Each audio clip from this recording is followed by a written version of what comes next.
So to introduce myself, my name is Antony McElwee. I'm the Director of Sales and Client Relations with Hays in Canada. I've worked for Hays for more than 11 years, 6 of those here in Calgary.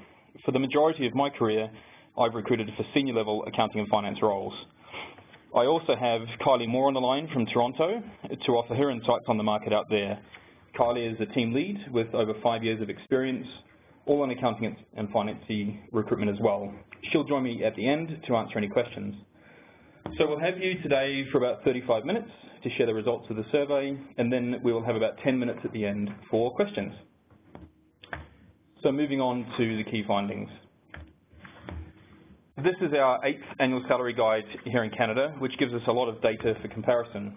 This year, more than 3,500 people took the survey, which is in line with previous years. The report covers 12 industries and functions, so there are insights for most organisations. In the report, you will find information on competitive compensation and benefits, trends in recruitment and retention, as well as our analysis and recommendations based on today's job market. Starting at the top, we saw a big uplift in economic confidence and business activity in 2017. This chart shows economic expectations. In dark blue is the proportion of people who said the economy would strengthen in the year to come. You can see that there was a big drop after the 2014 oil and gas downturn, where the line of people who were optimistic almost touches the grey line, which is people saying the economy would weaken. So in the last 3 years, we've seen steady improvement, and this year there are more people saying that the economy will strengthen than there are saying that it will stay the same, which is great. And then looking at how that affects business activity, almost 2/3 of employers say business activity increased in 2017, which is up from 51% in 2016. Looking ahead, 70% say activity will increase again in the next year, which is also great to see. Canadian employers are optimistic, they have big plans, and everything is looking up. Looking at these same questions, but with the accounting and finance specific results, this circle graph shows the economic outlook. 44% of accounting and finance employers say the economy is strengthening, which is very close to the overall results of 46%. And when we look at business activity, where accounting and finance respondents report even higher growth than average in 2017, and slightly higher expectations for next year.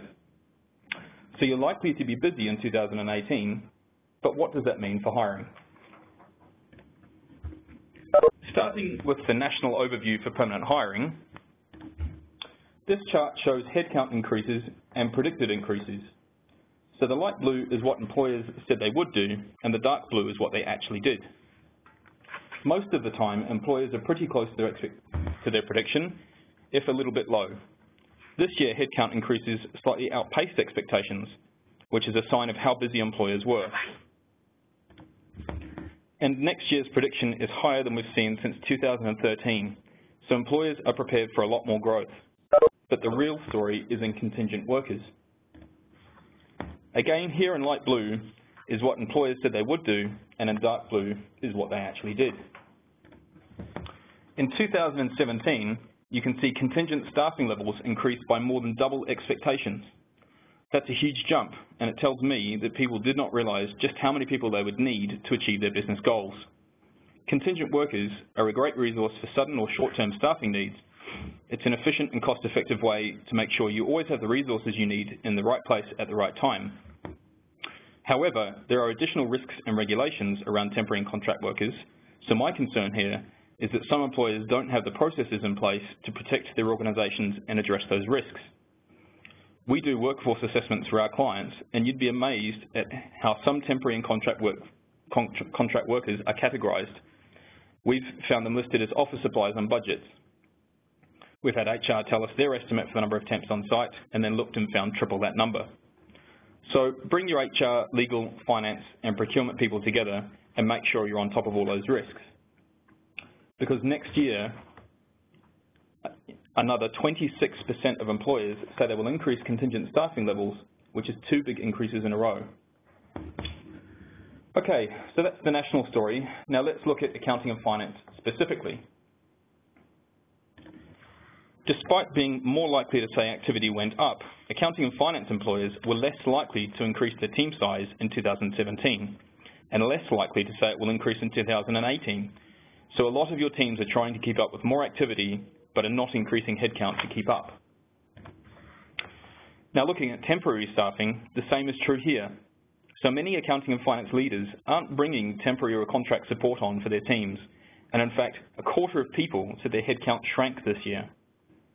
If you have more activity but the same staff numbers, you're asking your employees to do more with the same or fewer resources. Sometimes this is possible, especially in the short term. However, if you push your teams too far, you're going to see increases in stress, burnout, and turnover. Also, as a result, your productivity will drop. So nationally, hiring is up, but in accounting and finance, we're not seeing that same jump. Let's take a look at what that means for compensation. Well, overall, salaries aren't really moving. If you look at this chart, this is the total number of employers increasing salaries each year.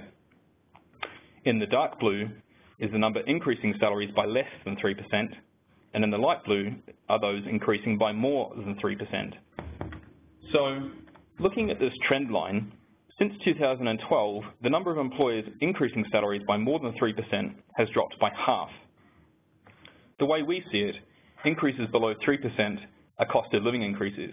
It's incremental and it's important to keep up with the cost of living, but it's not a material increase. And this trend does seem to be of a concern for a lot of Canadians, because if we look at the top results, 41% of employees say that they're not being paid market rate. And this has increased from 32% last year, so that's a very big jump. And then 40% of managers have increased a one-off salary offering to secure the right person. So HR is setting salary bands, but managers are ignoring them when they feel it's necessary to get the right talent. HR is also worried about salary. They told us that their biggest concern and competition for talent comes from companies that can pay more. So we're seeing this trend across the board, but it does look like we could be at a tipping point, because 41% of HR leaders say that they either have changed or will change compensation plans to attract talent, and that has increased from just 25% last year. So almost half of companies are changing compensation plans to attract talent.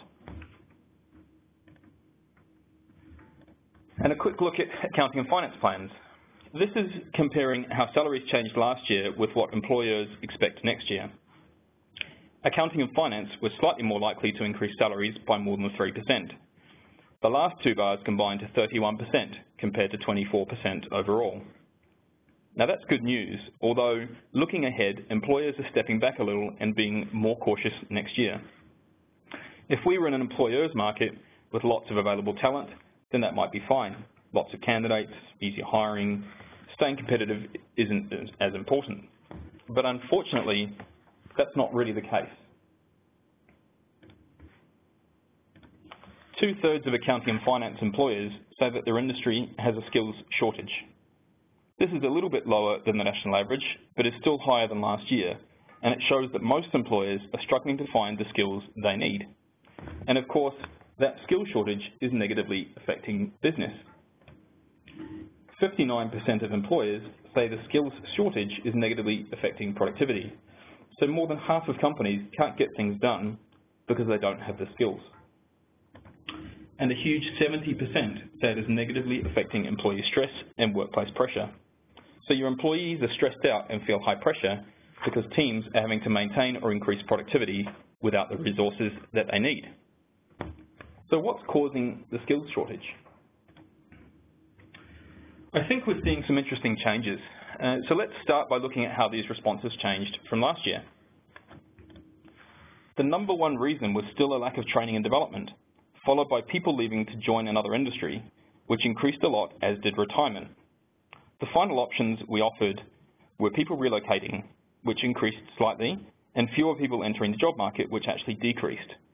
So let's look at how these two areas, let's look at these two areas where we saw significant increases. Employers say people leaving their industry was the main reason for the skill shortage, which jumped 62% from last year to this one. That's a huge increase.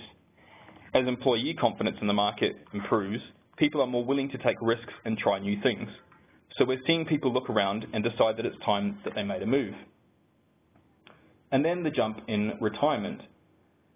There's been talk about the coming retirement boom for years, and I think we're actually starting to see the effect of that.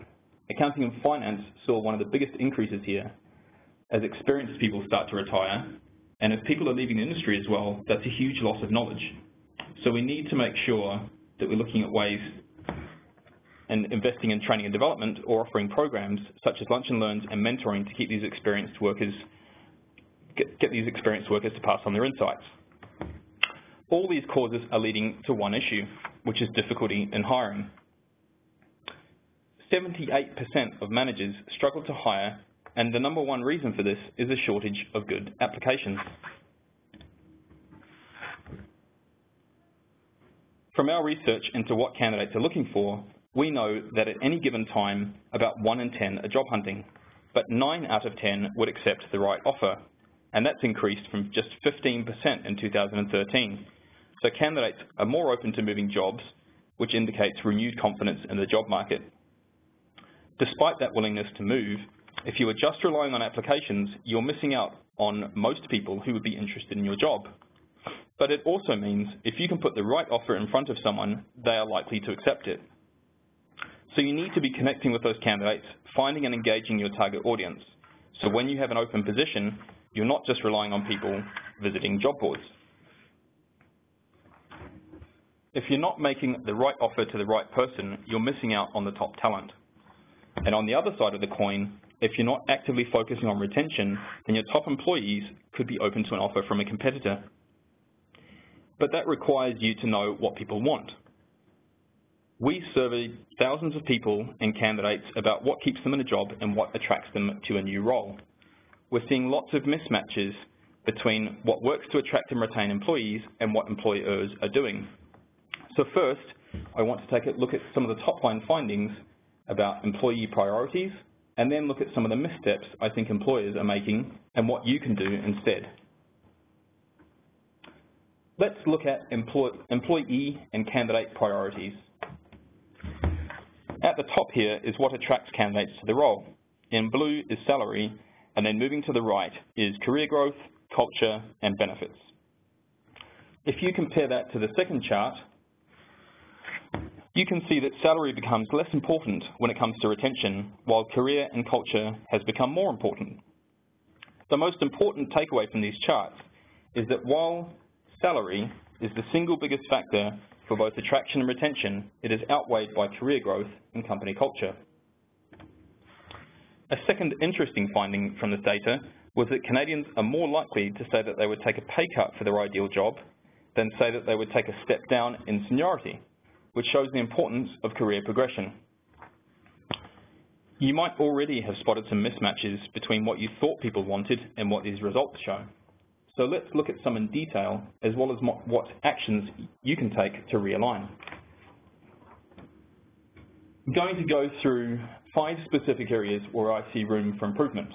You might be hitting it out of the park on some of these, but I'm sure that there will be others that you recognize as an opportunity to course correct and improve hiring and retention. So first up, let's talk about salary. Everybody is worried about it. 59% of accounting and finance employers say that companies can pay more than their biggest competition for talent. And as we discussed earlier, only 43% of employees say that they are paid market rate, which is very concerning. On top of that, 1/3 of managers are increasing salary offerings to secure a specific candidate. This is a problem for a number of reasons. First of all, you have a lot of managers doing this. This could have payroll budget implications. Secondly, if they're paying more to get a specific person on their team, that could cause discontent amongst existing team members who haven't seen significant pay increases in a number of years. Finally, about 1 in 10 managers say that they have increased salary offerings for more than 1/4 of their hires. So some companies could be seeing a lot of hiring done with salaries outside of the established band. If many functions or regions are consistently changing salaries for specific roles, then it could be a sign that you need an extensive salary review to ensure your salary bands align with the market. However, only 31% of employers are increasing salaries by more than 3%. And 2/3 of accounting and finance hiring leaders do not plan to adjust compensation plans in the next 12 months to attract talent. So everyone is worried about salary, but very few are taking action to address those concerns. It's important that you are at least meeting market expectations. So how can you do that? First, use all your resources to make sure you know what market rate is. Refer to our salary guide, talk to your recruitment consultant, work with an association or another expert to find out what trends are happening in the market. Knowledge is half the battle.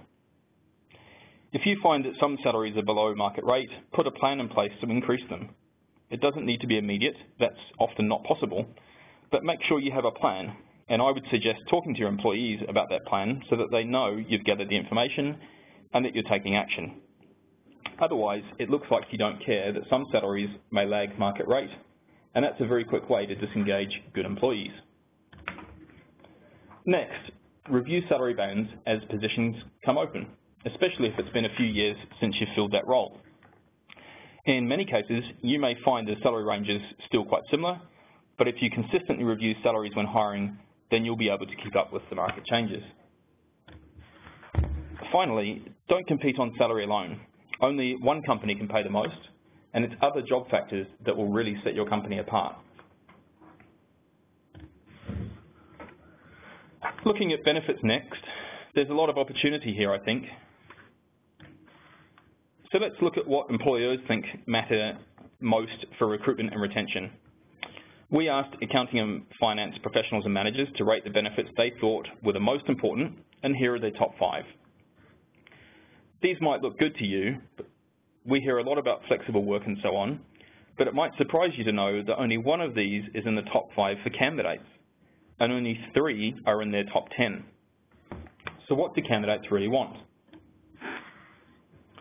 Well, it's all about personal and professional development here, really. 3 of the top 5 for candidates are training related, compared to just 1 of employers. And we did use the same lists, so employers had as many training related options on their list. They just didn't think that they were as important. Pension and RRSP matching was in the candidates' top 10, as was time off in lieu, but it looks like very few candidates are getting the training and development support that they want, and flexible work or work from home options aren't enough to outweigh that thirst for new knowledge and development.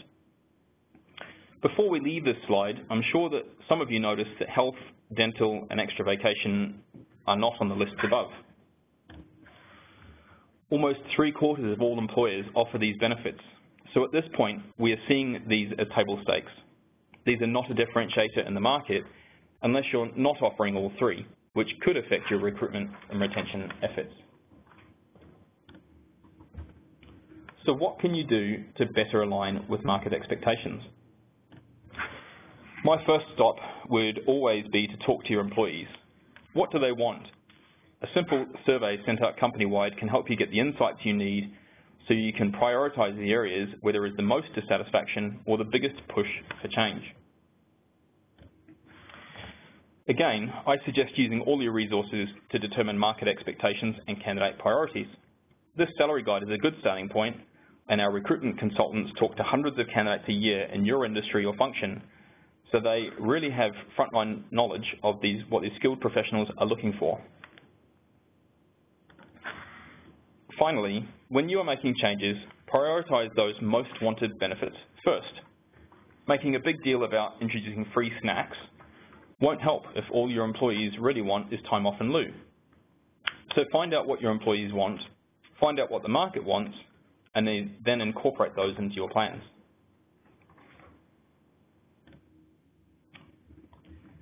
So as I said before, 90% of people would leave for the right job offer, even those who are pretty happy with their current role.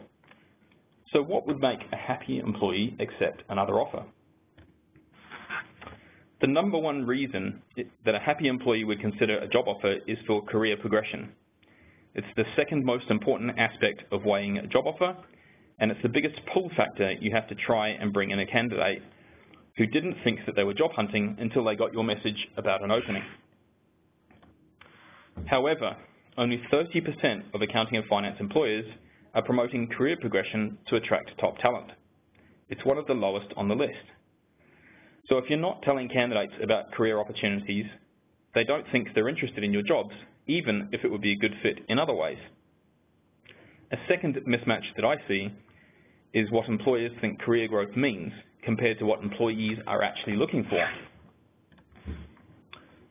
This is the top 5 factors contributing to career growth according to accounting and finance workers.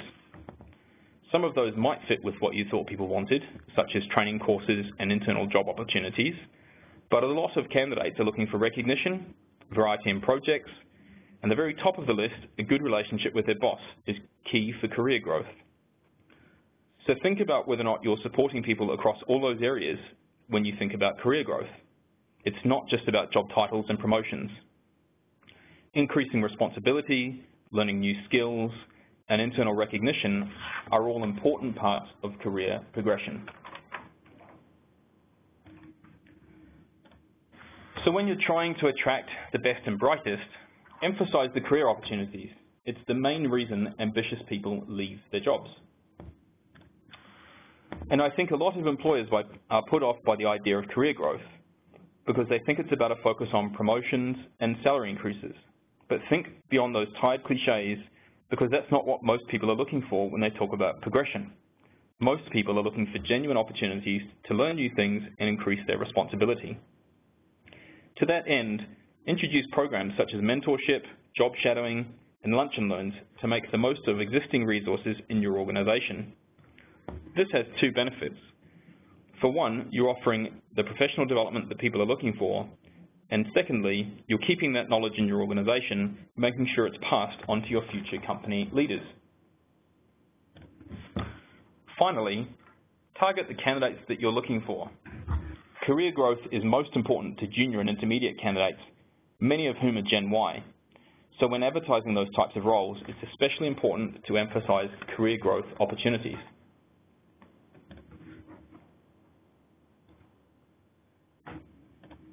People rate culture as more important for staying in a job than for evaluating an offer. So it's a very important retention tool.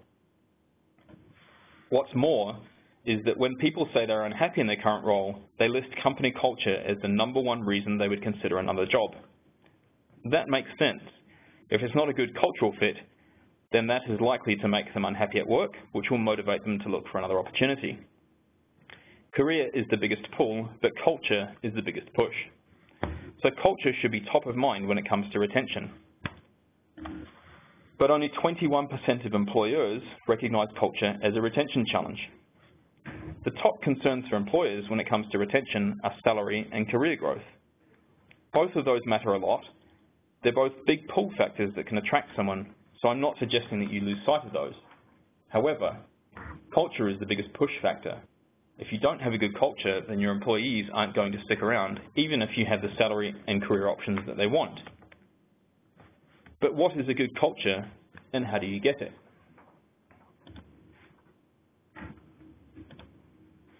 Focus on the core tenets of culture. Across all demographics, employees say the most important aspects of culture are open communication, strong leadership, and work-life balance. That's it. It's not about pool tables or beer fridges. Employees want to work somewhere where there is a clear, open communication. They also want strong company leadership that they can trust. And they want an employer that respects and recognizes their efforts at work and their needs in their personal lives. These aspects are harder to achieve than some of the flashier pieces, but employees won't be swayed by superficial gimmicks like perks and office toys if it's covering up the fact that the company doesn't have a strong core. I would suggest surveying your employees about your culture. Hays has an annual survey that we take very seriously, and every year we introduce changes based on the feedback. It makes sure we know what people are prioritizing, what's working, and what's not. And as demographics change, we can adjust to keep up. It's a crucial part of our retention strategy, and it works. The last 4 points were really about what you do, what you offer, and what your work environment is like. But now I want to switch gears a little and talk to you about how you communicate, what you promote, and who is listening. Because you could be the best employer in the world, offer all of the right things, have incredible career paths, but if you don't tell anyone about it, you'll still struggle to attract people.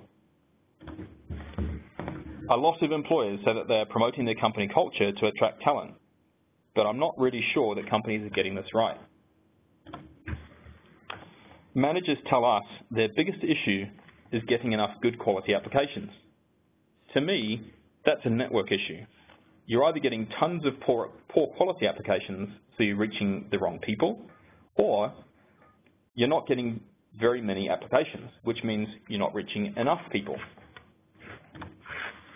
And 1/3 of employers say that a lack of a candidate network is a major recruitment challenge, so there's an alignment there. And only half of employers say that target candidates know who their company is. Everyone is promoting culture, but no one is reaching the right people. So who are you promoting your culture to? And then this result comes along. Only 1 in 10 accounting and finance employers have a defined employer value proposition. So 90% don't have any clearly defined messaging about why people should want to work for them. That means you're promoting your culture with inconsistent and mixed messages. And then you're probably not talking to your target candidates anyway. So what can you do about it? First of all, I would encourage every employer, no matter how small, to take time and define your employer value proposition. Why should someone want to work for you? What do your current employees like, and what sets you apart? This is a great exercise in defining your company culture and clarifying both internal and external messaging for recruitment and retention. Without an EVP, your target candidates are receiving mixed messages. Next, identify your target candidates and build your network by sharing relevant, timely content. This is the best way to engage those candidates so they know who you are and what you do. Then when it comes time to hire, you already have a pool of interested, qualified candidates. Finally, develop an internal communication plan as well. You want all your employees to know why they should stick with you and what you offer them that other employers don't. Regular internal communication keeps people engaged, which will improve retention. So those are our key findings and recommendations. I'll just briefly recap and then show you how you can take action today to start some of these improvements. Okay, so what have we talked about today? Confidence and business activity are driving hiring, but compensation changes remain nominal. Candidates are confident in the job market and are more willing to move for the right offer. Employers may be focusing on the wrong things for recruitment and retention. Compensation matters, but it is outweighed by career growth and culture combined. And if you're not communicating about your programs, then you're missing an important attraction and retention tool.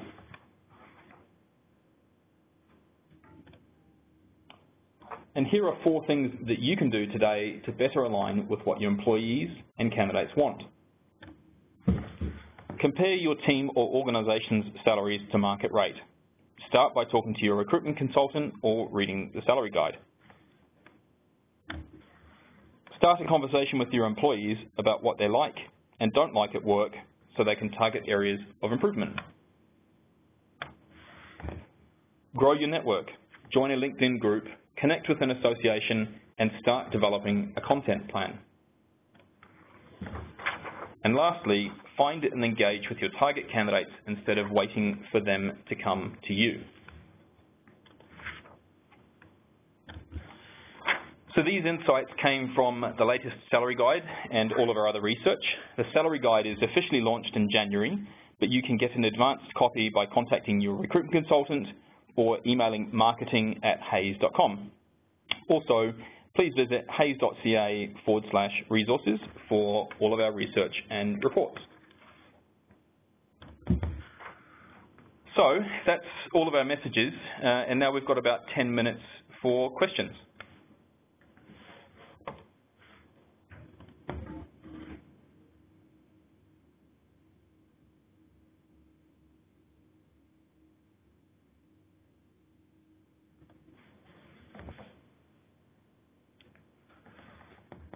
Okay, so we have a question here. How does a small company compete for the right candidate? We have limited resources to offer.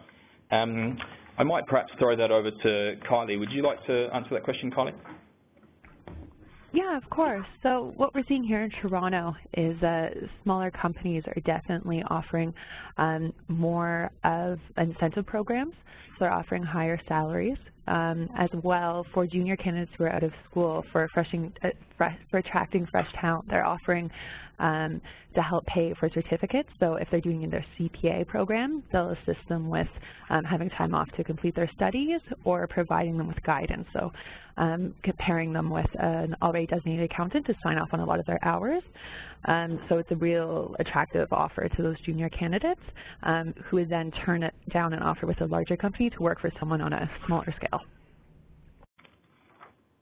Great. Thanks, Colin.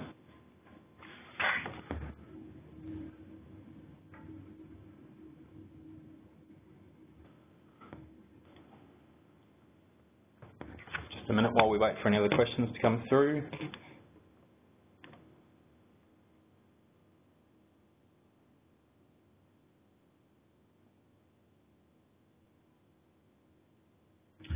Okay, so we've got another question here. In regards to statistics about the strengthening economy and strengthening hiring, how does that vary across the country? I think we'll answer that in two parts. I can perhaps answer for Western Canada, and then after that I'll ask Kylie to answer from an Eastern Canada perspective. Being based in Calgary, obviously we're still at the tail end of a fairly difficult 3 years after the oil price drop. I think there is cautious optimism within the province of Alberta, and there are certainly companies who are recognising that they're asking their employees to do more with less. So we're seeing some cautious optimism in hiring. I think in BC we haven't really seen a blip there at all, and the market is still very strong, and that's also consistent in Saskatchewan and Manitoba, where unemployment is relatively low. What are you seeing out in Eastern Canada, Kylie? Yeah, well, a lot of our job market here is within the manufacturing industry. With the low Canadian dollar, we are seeing an increase in the manufacturing sector, especially within accounting and finance. As well, just with the growing market here of real estate and construction, we have seen a boom, an increase in especially property accountants or construction and project accountants needed. Those are two really busy industries. So we have seen an uptick in employment in particular industries. Oil and gas and mining are a little bit slower. There has been an increase in contract employment as well, as there is just a little bit more optimism. So big increase in contract. Hopefully that will continue into the new year, and we will see that grow into permanent employment as people become more confident in the market. Yeah, that's a good point, Kylie. I think we're seeing a lot of that in Alberta with companies that are prepared to hire. They know that there's work to be done, but they're still cautious. So they're hiring people as contractors initially to see whether or not they really can justify a full-time headcount. So look, so we've got another question come through here. Do employers consider that one of the factors they face in recruiting potential candidates is that the company is not viewed as being a desirable employer by candidates who may be available? Yes, absolutely. I think, as I was talking about before, it's very important to get your message to the market clear and consistent. We often strike employers where they're actually a great place to work, but the market perception of that is different. So it's really important that you get clear on what your employer value proposition is, and that you communicate that in a consistent way to the right people that you want to be working for you.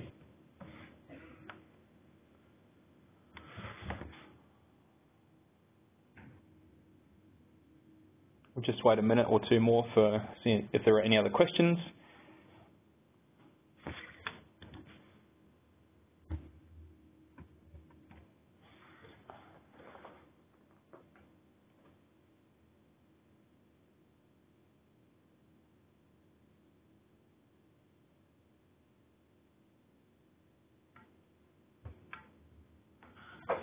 Perfect. Well, I think that's all the questions.